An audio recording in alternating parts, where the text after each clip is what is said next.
Good morning friends, હું Nikunj ગઢવાલા Eklavya commerce ફરી એકવાર ધોરણ 11 કોમર્સ નામાના મૂળ તત્વોની ચર્ચા ઉપર આપણે આવવાનું છે. આપણે જે પ્રકરણની ચર્ચા કરીએ છીએ પ્રકરણનું નામ છે પેટાનોંધ. પેટાનોંધની અંદર આજે આપણે ઉદાહરણ નંબર 7ની ગણતરી કરવાની છે. ઉદાહરણ નંબર 7 જે છે એ સ્વાધ્યાયનો દાખલા નંબર 12. સ્વાધ્યાયનો દાખલા નંબર કેટલામો છે? 12. દાખલા નંબર 12ની જેમ જ તો તમને એમ થશે કે સાહેબ દાખલા નંબર 12 અને ઉદાહરણ 7માં શું મળતું આવે છે?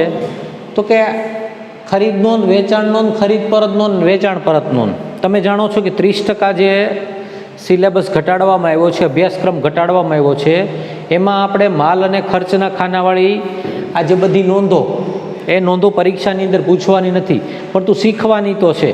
તો સ્વાધ્યાયનો જે દાખલા નંબર 12 સુધી છે એનો એમાં સમાવેશ થાય. 13 અને 14 જે આપણે ગણવાનો તો છે ને સમજવાનો છે, જે હું સ્ક્રીન રેકોર્ડિંગ દ્વારા તમને મોકલી દઈશ.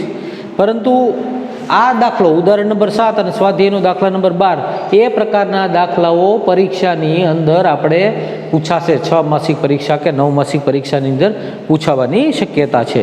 તો આપણે આજે ફરીવાર એકવાર સ્વાધ્યાયનો દાખલા નંબર 12 અને ઉદાહરણ નંબર 7ની ચર્ચા કરીએ. હવે જોઈએ, નીચેના વ્યવહારો પરથી શ્રી હસમુખભાઈના ચોપડે ખરીદ નોંધ, વેચાણ નોંધ, ખરીદ પરત નોંધ અને વેચાણ પરત નોંધ તૈયાર કરો. 4 કીધું છે: ખરીદ નોંધ, વેચાણ નોંધ, ખરીદ પરત નોંધ અને વેચાણ પરત નોંધ તૈયાર કરો. 2015 જાન્યુઆરી 1ના આપણે વ્યવહારો આપ્યા છે. હવે તમે જાણો છો કે ખરીદ નોંધ અને વેચાણ નોંધની અંદર ઉધાર ખરીદી અને માત્ર ઉધાર વેચાણની જ નોંધ થાય છે. ત્યાં કોઈ પણ પ્રકારની રોકડ ખરીદી કે રોકડ વેચાણની નોંધ થતી નથી. કે કોઈ મિલકત ખરીદીના અને વેચાણના વ્યવહારો હોય, રોકડ કે ઉધાર, તો તેની પણ નોંધ થતી નથી. માલિક દ્વારા અંગત ઉપયોગ માટે જે લઈ ગયાવામાં આવેલા માલની પણ અહીંયા નોંધ થતી નથી. વિનિમયના વ્યવહારોની પણ નોંધ થતી નથી. માત્ર ને માત્ર ઉધાર ખરીદી કે ઉધાર વેચાણના વ્યવહારોની જ નોંધ થાય છે. અને એવી જ રીતે ખરીદ પરત નોંધ અને વેચાણ પરત નોંધ. તો ખરીદ પરત નોંધ અને વેચાણ પરત નોંધ ક્યારે તૈયાર કરવામાં આવે છે? તો કે જ્યારે આપણે ખરીદેલો માલ પરત કરવામાં આવે ત્યારે, આપણે કોકને વેચેલો માલ આપણને જ્યારે પરત કરવામાં આવે ત્યારે. તો પરત કરવા પાછળના કારણો શું હોય છે? તો ક્વોલિટી પ્રમાણેનો માલ ન હોય, કલર પ્રમાણેનો માલ ન હોય, નમૂના પ્રમાણેનો માલ ન હોય, યોગ્ય સમયે માલ ન મળ્યો હોય, તો આપણે ખરીદેલો માલ અથવા તો સામે વેચેલો માલ પરત આવે છે. તો એ માટે અને માત્ર ઉધાર ખરીદી અને ઉધાર વેચાણના વ્યવહારો જ ખરીદ પરત અને વેચાણ પરત નોંધમાં ધ્યાનમાં લેવામાં આવે છે. તો હવે આપણે આની ચર્ચા કરશું. 2015 જાન્યુઆરીએ સૌથી પહેલો વ્યવહાર: ધ્રુવીલ પાસેથી 10,000નો માલ ખરીદ્યો ને 10% વેપારી વટાવ. Bill number 110. માલ ખરીદ્યો ઉધાર ખરીદી છે, કારણ કે વ્યવહારની અંદર કોઈ પણ જગ્યાએ રોકડા ચૂકવ્યા, ચેક દ્વારા ચૂકવ્યા, બેંક દ્વારા ચૂકવ્યા એવું નથી, અને વ્યક્તિનું નામ આપેલું છે. એટલે વ્યવહાર કેવો છે આપણો? ઉધાર ખરીદી છે. ઉધાર ખરીદીની નોંધ ખરીદ નોંધમાં થશે. 10,000માંથી 10% તમે બાદ કરો એટલે 9,000 રૂપિયાની ચોખ્ખી ખરીદીની નોંધ થાય. જો ખરીદીમાં જાન્યુઆરી 1નો વ્યવહાર, હસમુખભાઈની ખરીદ નોંધ, આ તારીખ, વેપારીનું નામ, આવક ભરતિયા નંબર, ખાપા અને રકમ. કઈ રીતે? તો કે તારીખ 2015 જાન્યુઆરી 1, વેપારીનું નામ ધ્રુવીલ, આવક ભરતિયા નંબર 110 અને રકમ 9,000. 9,000 રૂપિયા કઈ રીતે આવ્યા? તો કે 10,000માંથી આપણે 10% વેપારી વટાવ બાદ કર્યો તેના. રેડી આપેલું? હવે તો આ વસ્તુ તમને વારંવાર રિપીટ થાય છે એટલે ઝડપથી એ વસ્તુ સમજાશે. હવે પછીનો વ્યવહાર જોઈએ આપણે. પેટા નોંધની આપણે ચર્ચા કરીએ છીએ. તારીખ 3, કોમલ પાસેથી 4,000નો માલ 10% રોકડ વટાવે ખરીદ્યો અને શાખ 2 માસ. અહીં લખ્યું છે રોકડ વટાવે, પરંતુ રોકડ વટાવ આપણને ત્યારે જ મળે જ્યારે પૈસા ચૂકવવામાં આવે ત્યારે. અહીંયા કોઈ પણ પ્રકારના પૈસા ચૂકવવામાં આવ્યા નથી. ઉધાર વ્યવહાર છે, ઉધાર ખરીદીનો વ્યવહાર છે, એટલે ખરીદ નોંધમાં એની નોંધ થશે. જુઓ તો તારીખ 3 છે કોમલ ખાતે. તારીખ 3 કોમલ ખાતે, ખરીદી ખાતે ઉધાર તે કોમલ ખાતે, ખરીદી ખાતે ઉધાર તે ધ્રુવીલ ખાતે.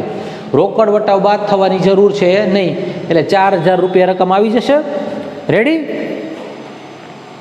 પહેલો તો આપણે ધ્રુવીલ પાસેથી ખરીદી કરી, બીજી ખરીદી કરી આપણે કોમલ પાસેથી કરી. હવે ત્યાર પછીનો વ્યવહાર જોઈએ આપણે. સાજનને 8,000નો માલ 5% વેપારી વટાવે વેચ્યો, રોકડ વટાવ 2% ને બિલ નંબર 90. હવે આ વેચાણ કર્યું છે. આપણે શું કર્યું છે? વેચાણ. કોના દ્વારા? હસમુખભાઈ દ્વારા વેચાણ કરવામાં આવ્યું, એટલે વેચાણ નોંધમાં નોંધ થાય. 8,000નો માલ 5% વેપારી વટાવે ને 2% રોકડ વટાવે, પણ કોઈ પણ જગ્યાએ આપણને રોકડ મળી હોય એવી નોંધ છે નહીં. એટલે માત્ર વેપારી વટાવા જ પાસે 8,000માંથી 5%. તારીખ 7માં 8,000માંથી 5% બાદ કરીએ. 8,000ના 5% એટલે 400 રૂપિયા થાય. 8,000માંથી 400 રૂપિયા તમે બાદ કરો એટલે 7,600 રૂપિયાનો માલ આપણે વેપારી વટાવે સાજનને વેચ્યો. સાજનને વેચીએ ત્યારે આમ નોંધ શું થાય? સાજન ખાતે ઉધાર તે વેચાણ ખાતે. એટલે વેચાણ નોંધની અંદર, વેચાણ નોંધમાં જો છે હસમુખભાઈની વેચાણ નોંધ, આ તારીખ, આ ગ્રાહકનું નામ, કોને આપણે વેચ્યું તો કે સાજનને, સાજન ખાતે ઉધાર તે વેચાણ ખાતે, તારીખ 2015 જાન્યુઆરી 7, જાવક ભરતિયા નંબર હતું 90 અને 7,600. 7,600 કઈ રીતે આવ્યા? 8,000માંથી આપણે 5% બાદ કર્યા એટલે. ત્યારબાદ 4,000નો માલ ખરીદ્યોનો કેશ મેમો. કેશ મેમોનો મતલબ રોકડાનું બિલ, અને રોકડાનું બિલ એટલે રોકડનો વ્યવહાર, અને રોકડનો વ્યવહાર એટલે રોકડ ખરીદીનો વ્યવહાર. રોકડ ખરીદીનો વ્યવહાર ખરીદ નોંધમાં થતો નથી. જોવો આપણે છેલ્લે નોંધમાં લખેલું છે જાન્યુઆરી 10 રોકડ ખરીદીનો વ્યવહાર, એની નોંધ ક્યાં થશે? રોકડ મેળમાં થાય, રોકડ વ્યવહારની બધાની. ત્યારબાદનો વ્યવહાર 1, 3, 7, 10 અને હવે આવ્યા 11. આ સાજનને માલ વેચ્યો તો સાજનને માલ આપણે વેચાણ કર્યું હતું. વેચાણ કર્યું હતું, માલ પાછો આપે. માલ પાછો આપે તો શું થાય? માલ પરત, એટલે કે વેચાણ માલ પરત, જેની સામે જમા ચિઠ્ઠી નંબર 15 સાજનને મોકલી આપી. કોઈ પણ વ્યક્તિ આપણને માલ પરત કરે, એટલે આપણે વેચેલો માલ પરત કરીએ ત્યારે વેપારી દ્વારા તેને જમા ચિઠ્ઠી મોકલવામાં આવે. શેની જમા ચિઠ્ઠી? કે તમે જે માલ મોકલેલો છે એના 2,000 રૂપિયા અમે બાદ કરી આપશું. એટલે આ આપણા માટે શું થશે? વેચાણ પરત થશે. વેચાણ હંમેશા જમા થાય ને વેચાણ માલ પરત હંમેશા શું થાય?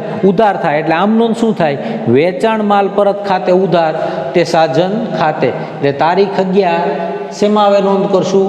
વેચાણ માલ પરતની અંદર આવશે જમા ચિઠ્ઠી નંબર 15 અને નંબર કેટલા રૂપિયા છે? 2,000 રૂપિયા. જો વેચાણ પરત નોંધમાં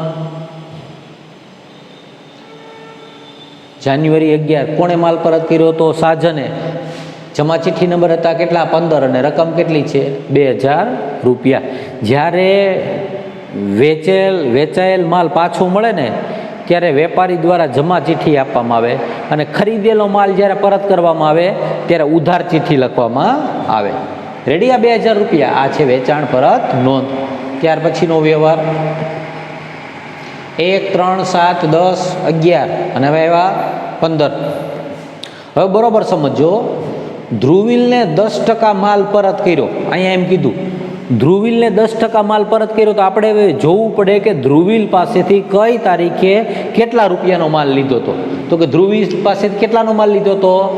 જાન્યુઆરી 1 10,000નો માલ ખરીદ્યો તો 10% વેપારી વટાવે. હવે 10,000નો માલ ખરીદ્યો ને 10% વેપારી વટાવે, એમાંથી આપણે 10% માલ પરત કર્યો છે તારીખ 15. હવે માલ પરત કર્યો એટલે શું થાય? ખરીદ પરત થાય. ખરીદ પરતમાં આપણે ઉધાર ચિઠ્ઠી લખવામાં આવે છે. જો હવે તમે ખરીદ પરતની અંદર હસમુખભાઈની ખરીદ પરત નોંધ તારીખ કેટલી છે? 15. વેપારીનું નામ શું છે? ધ્રુવીલ છે, અને 900 રૂપિયા. 10% માલ પરત કર્યો. આપણે 10,000નો માલ કોની પાસેથી લીધો હતો? ફરીવાર ખરીદ નોંધમાં જુઓ. આ પહેલી તારીખે ધ્રુવીલ પાસેથી 9,000 રૂપિયાની માલની ખરીદી થઈ. આ 9,000 કઈ રીતે આવ્યા? તો 10,000માંથી 10% બાદ કરીને. આ 9,000નો 10% માલ પરત આવ્યો. આ 9,000નો 10% માલ પરત આવ્યો. આ 9,000ના 10% એટલે કેટલા થાય? 900 રૂપિયા. એ 900 રૂપિયા આપણે શેમાં? ખરીદ પરત નોંધની અંદર એની નોંધ કરી.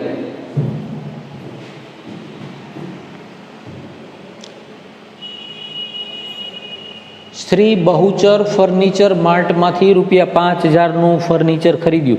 કોઈ પણ પ્રકારનું મિલકત ખરીદવામાં આવે, ફર્નિચર ખરીદવામાં આવે, એની નોંધ ખાસ આમ નોંધની અંદર થાય. છેલ્લે નોંધમાં એ નોંધ આપણે કરેલી હશે. આપણે ખરીદ નોંધ, વેચાણ નોંધમાં એની નોંધ ક્યાંય થાય નહીં. પેટા નોંધમાં ખાસ આમ નોંધની અંદર એની નોંધ થશે. નિર્મી પાસેથી 30,000નો માલ ખરીદ્યો ને અડધા નાણાં તરત જ ચૂકવી દીધા. પેટા નોંધની અંદર કોઈ પણ વ્યવહાર જ્યારે અર્ધ રોકડ વ્યવહાર હોય તેને સંપૂર્ણ ઉધાર વ્યવહાર ગણીને તેની નોંધ કરવામાં આવે છે. આ વ્યવહાર કેવો છે? 18મી તારીખ 30,000નો માલ લીધો, એમાંથી અડધા નાણાં ચૂકવી દીધા, એટલે અર્ધ રોકડ વ્યવહાર, 50% રોકડા ને 50% ઉધાર. તો આ વ્યવહારને શું ગણવાનો? હવે સંપૂર્ણ ઉધાર વ્યવહાર ગણી અને એની નોંધ કરવાની આવશે.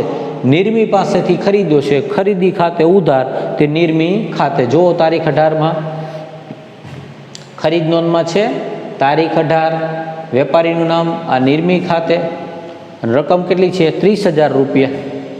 રેડી? આ ₹30,000 ખરીદ ખાતે ઉધાર, તે નિર્મી ખાતે. આ વ્યવહારને છેલ્લે નોંધમાં જુઓ.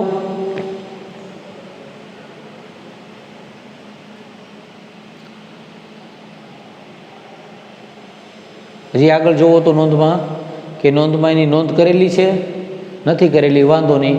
નોંધમાં તમે એવી રીતે નોંધ કરી શકો. કઈ નોંધ કરવાની? જુઓ રકમ ઉપર અડધા નાણાં ચૂકવી દીધા. અડધા નાણાં જે ચૂકવવામાં આવ્યા ને એની નોંધ રોકડ મેળમાં તમે કરી શકો. તારીખ 19, નિર્મી પાસેથી ખરીદેલ બધો જ માલ હેલીને 36,000માં વેચી દીધો. શાખ 3 માસ અને વેપારી વટાવ 10%.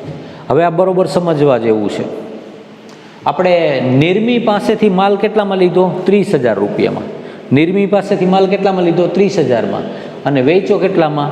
36,000માં વેચી દીધો. શાખ 3 માસ અને વેપારી વટાવ 10%. હવે બરોબર સમજો. આપણે કોણ છે? તો કે હસમુખભાઈ. હસમુખભાઈ માલ કોની પાસેથી લીધો? તો નિર્મી પાસેથી. નિર્મી પાસેથી કેટલામાં લીધો? 30,000માં. હવે 30,000નો માલ આપણે કોને વેચીએ છીએ? હેલીને. કેટલામાં વેચીએ છીએ? 36,000માં વેચી દીધો. વેપારી વટાવ કેટલો છે? 10%, ને બિલ નંબર 100. એટલે આ વેચાણ નોંધમાં એની નોંધ આવશે. જુઓ તો વેચાણ નોંધમાં, આ વેચાણ નોંધમાં તારીખ 19, હેલી ખાતે 32,400. 32,400 કઈ રીતે આવ્યા? 36,000માંથી 10% બાદ કરવામાં આવે. કેટલા? 36,000માંથી 10%. આ માલ કયો છે? બરોબર સમજો. આ નિર્મી પાસેથી 30,000 માલની ખરીદી કરી હતી. એ હેલીને આપણે 36,000માં વેચ્યું, એટલે 10% શું હતો? 10% વેપારી વટાવ સાથે. એટલે તમે એમ કહી શકો 30,000નો માલ 32,400માં વેચવામાં આવ્યો, એટલે ₹2,400નો નફો એમાં સમાયેલો છે. આગળ જુઓ. હસમુખભાઈ કોની પાસેથી માલ લીધો? નિર્મી પાસેથી. વેચો કોને? હેલીને. હેલીને વેચો ત્યારે એમાં નફો ઉમેર્યો તો. હવે બરોબર યાદ જો, કારણ કે આ વ્યવહારની અંદર હવે બંને વસ્તુ આવશે. શું આવશે? ખરીદ પરત આવશે ને વેચાણ પરત આવશે. હેલી પાસેથી અડધો માલ પરત આવ્યો. હેલી પાસેથી અડધો માલ પરત આવ્યો એટલે કે હેલીને આપણે માલ વેચ્યો તો 36,000નો માલ ને 10% વેપારી વટાવ સાથે, એટલે 32,400માં વેચ્યો તો. 32,400 ગુણ્યા 50%, 32,400 ગુણ્યા 1/2. એટલે હેલી પાસેથી અડધો માલ પરત આવ્યો એટલે વેચાણ પરત થશે. વેચાણ પરતની અંદર તમે જુઓ છે તારીખ 20, વેચાણ પરત ખાતે ઉધાર, તે હેલી ખાતે 16,200. આ 16,200 કઈ રીતે આવ્યા? 32,400 ભાગ્યા 2, 32,400 ગુણ્યા 1/2 અને 32,400 ગુણ્યા 50%. બધાનો જવાબ શું આવે? સેમ આવે. કારણ કે અડધો માલ 50% આવ્યો, 1/2 ભાગ્યા 2 કરો, એ શું થાય? બધું આપણે 50% માલ થાય. આ હેલી પાસેથી પરત આવ્યો. હેલી પાસેથી કયો માલ પરત આવ્યો? તો કે નિર્મી પાસેથી આપણે જે માલ ખરીદેલો હતો એ માલ અહીંયા પરત આવ્યો. હવે બીજી વસ્તુ, આપણે અડધો માલ પરત આવ્યો ને આને આ માલ પાછો કોને મોકલશું? આપણે નિર્મીને પાછો મોકલશું. તો ફરી વાર તમને યાદ કરાવું, 30,000નો માલ 32,400માં વેચ્યો હતો. 30,000નો માલ 32,400માં વેચ્યો હતો, તો ત્યાં 2,400નો નફો હતો. કેટલાનો નફો હતો? 2,400નો. તો બીજી રીતે આપણે એમ કહી શકીએ કે વેચાણ કિંમત 32,400 ને મૂળ કિંમત 15,000. વેચાણ કિંમત કેટલી? 32,400 અને મૂળ કિંમત 30,000 રૂપિયા. હવે જો વેચાણ કિંમત 16,200 હોય, વેચાણ કિંમત 16,200 હોય તો મૂળ કિંમત કેટલી ગોતવી પડે. એટલે કે 32,400 એ 30,000, તો 16,200 એ કેટલા? તો 16,200 એ જવાબ આવશે 15,000 રૂપિયા. કઈ રીતે 15,000 આપશે? કારણ કે આપણે હેલી પાસેથી ફરીવાર રકમમાં જોવો, નિર્મી પાસેથી કેટલાનો માલ ખરીદ્યો? તો 30,000. 30,000નો માલ કેટલામાં વેચ્યો આપણે? 36,000. એમાં 10% વેપારી વટાવ બાદ કરો એટલે નિર્મીને 32,400માં વેચ્યો હતો. હવે હેલી આપણને અડધો માલ પરત આપ્યો, તે માલ નિર્મીને માલ મોકલીએ ત્યારે અડધો જ માલ મોકલીએ ને, તો નિર્મી પાસેથી કેટલાનો ખરીદ્યો? તો હજી આની પહેલાનો વ્યવહાર જુઓ, 30,000નો માલ લીધો હતો, તો 30,000ના અડધા એટલે 15,000 જ આવે. હવે જુઓ તો ખરીદ પરતની અંદર છે તારીખ 20, નિર્મી ખાતે 15,000 રૂપિયા. ફરી વાર આ કઈ રીતે આવે સમજી જુઓ. હેલી પાસેથી 30,000 રૂપિયાનો માલની ખરીદી કરી, 30,000 રૂપિયાનો માલ નિર્મી પાસેથી આપણે 30,000 રૂપિયાના માલની ખરીદી કરી અને હેલીને 32,400માં વેચાણ કરી દીધું. હવે હેલી પાસેથી પાછો 50% માલ પરત આપ્યો, એટલે કે 32,400 વેચાણ કિંમત અને 30,000 એ આપણી મૂળ કિંમત કહેવાય. તો કે વેચાણ કિંમત 32,400 હોય તો મૂળ કિંમત 30,000 રૂપિયા, તો વેચાણ કિંમત 16,200 હોય તો મૂળ કિંમત કેટલી આવે? 15,000 રૂપિયા આવે. બે રીતે તમે સમજી શકો. એટલે એક જ વ્યવહારની અંદર વેચાણ પરત અને બીજા વ્યવહારની અંદર ખરીદ પરત, પરંતુ જ્યારે ખરીદ પરત થાય ત્યારે એમાંથી નફો બાદ કરીને દેખાડવાનો રહેશે. વિદ્યાર્થી મિત્રો, આ વ્યવહાર ન સમજાય તો તમે પૂછજો મને કે કઈ બાબતે નથી સમજાતી નથી. તારીખ 21, કનુએ 12,000નો માલ 10% વેપારી વટાવે મોકલી આપવા ઓર્ડર આપ્યો. તારીખ 21 ઓર્ડર આવ્યો એટલે બિન આર્થિક વ્યવહાર ગણાશે.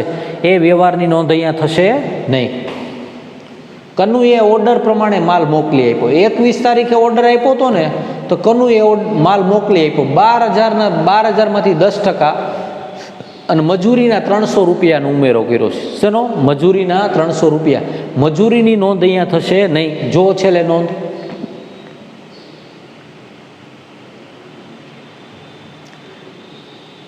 આપેલા બિન આર્થિક વ્યવહાર કે જેની નોંધ થશે નહીં. 300 રૂપિયા મજૂરીના શેમાં નોંધ કરીશી? રોકડ મેળમાં નોંધ એની થશે. ત્યારબાદ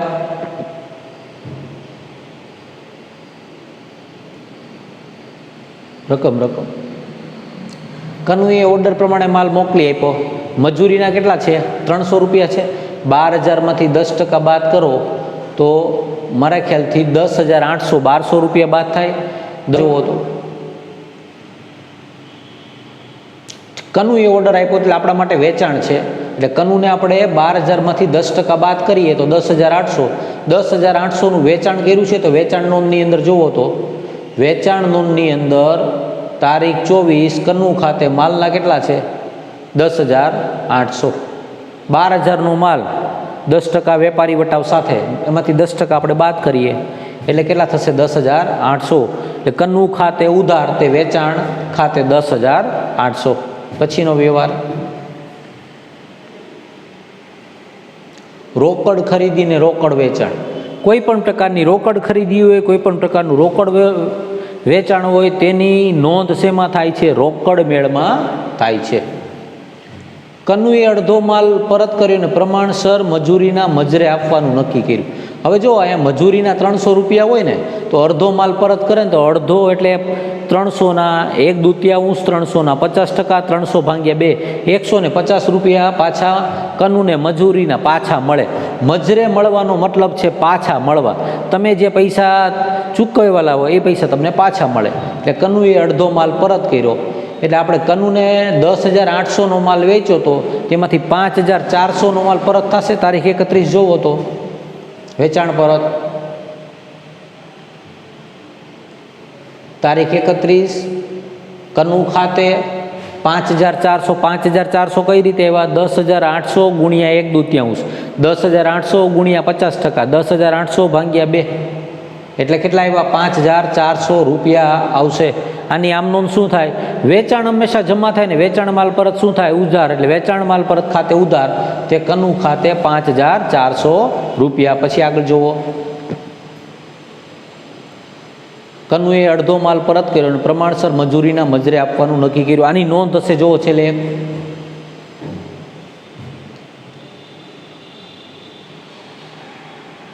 તારીખ 24ના વ્યવહારમાં ચૂકવેલ મજૂરીના 300 રોકડ મેળમાં વ્યય બાજુએ કનુ ખાતે લખવામાં આવશે અને કનુએ 31 તારીખે માલ પરત કરતા 50% મજૂરી એટલે કે 300ના 50% મજરે આપવાની થાય, જે ખાસ આમ નોંધમાં નોંધવામાં આવશે, જે વેચાણની મજૂરી ખાતે ઉધારી કનુ ખાતે જમા કરશે.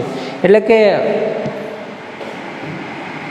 તમારે જે મજૂરીની નોંધ કરવાની છે પરત મજૂરીની, એની ખાસ આમ નોંધની અંદર નોંધ થશે. તો વિદ્યાર્થી મિત્રો, આ ઉદાહરણ નંબર 7 હતું. ઉદાહરણ નંબર 7નો આપણે અભ્યાસ ક્યાં શેના માટે કરીએ છીએ? તો કે સ્વાધ્યાયની અંદર દાખલા નંબર 12 આપ્યો છે અને પરીક્ષાની અંદર આ પ્રકારના સાદી પેટા નોંધના દાખલા પૂછાવાની શક્યતાઓ રહે છે. Thank you very much.